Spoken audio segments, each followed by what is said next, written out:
Hi there, thanks for clicking on me. For those of you that have never clicked on me or met me before, my name is Devin Pelto. I am here to support the busy working woman who is trying to find balance, who is trying to handle so many things at once: work, family, self-care. Can I get a hallelujah? And through these ways that I'm able to support women like you in this process is through tarot, through life coaching with pretty pictures, as I like to call it, where we sit down and we hash these things out. I offer monthly events for working women in balance, is what it's called. I'm super excited because those have been full every time I've done them. The next one is in September. There will be a link for you to register if you're interested in that and local to Durham, North Carolina. But today I am here to talk about one of the biggest lessons, skills that come up in my coaching with these women. And it is the backpack analogy, is what I've been calling it so far. And it's something that I feel like is a cool, I won't say quick, it's an action step. It's a skill, it's a habit that we can start bringing into our lives to help us feel a little bit lighter, to help us more clearly make conscious decisions with things that we want to move into.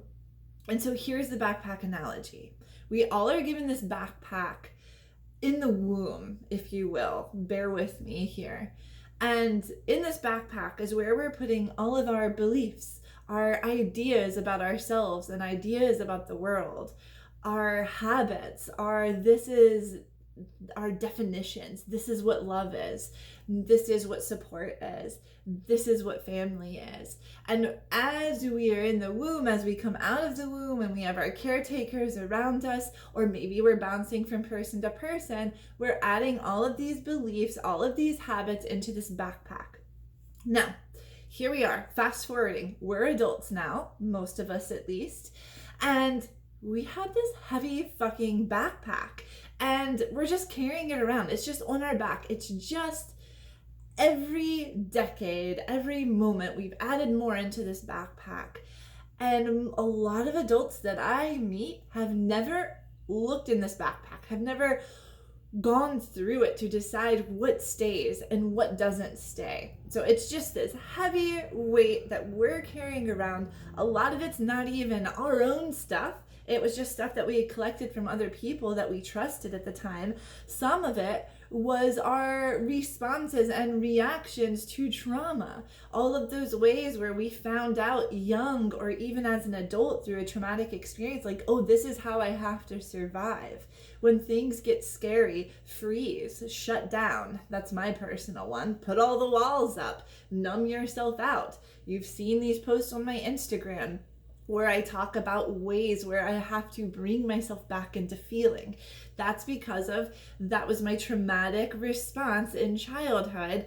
I can only make it through this experience if I don't feel all the feelings involved for the people around me and for myself. And it worked, and I survived, and I got through it, and I'm able to use that now. But if I had not gone through that backpack, if I had not continuously, I still am going through that backpack, then I would have just been unconsciously carrying all of these things around, not really knowing why I react the way that I do, why I think the way that I do.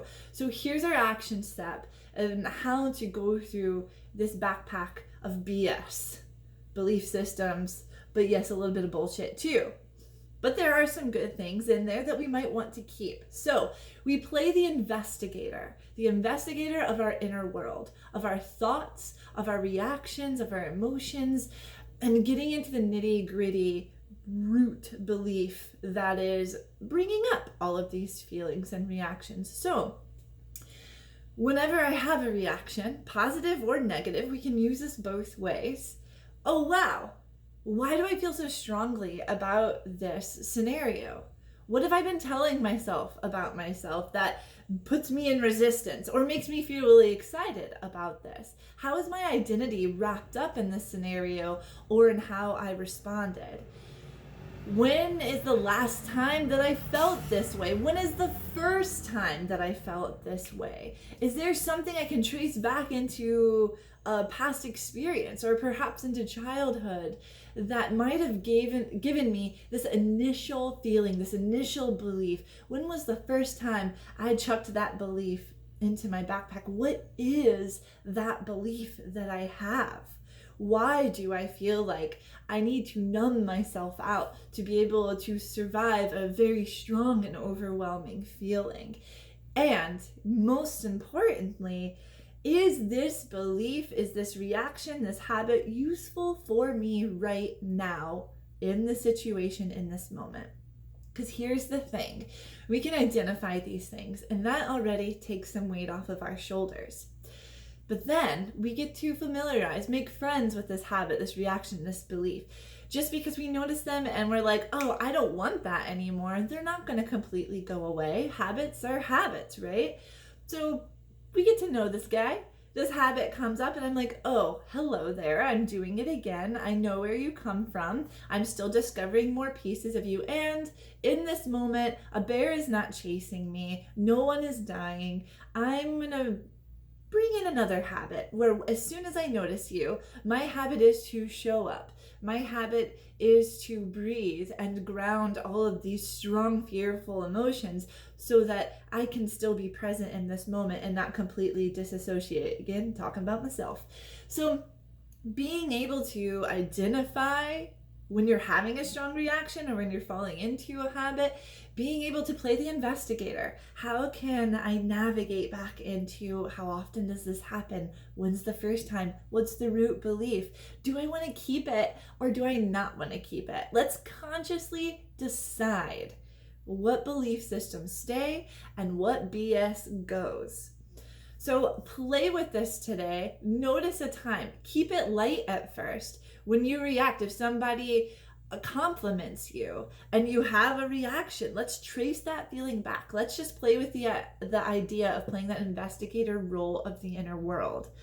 Please let me know how this goes. Please let me know how this resonates with you or not, because I literally am just here to serve you, to help you find balance, to help you find action steps, to give you clarity and how to continuously make decisions, make choices that are able to keep you in an aligned lifestyle that helps you feel good. Because we're all going to stumble, we're all going to feel overwhelmed, and we can find ways to support each other. We can find ways to support ourselves. And that is exactly what I'm here for.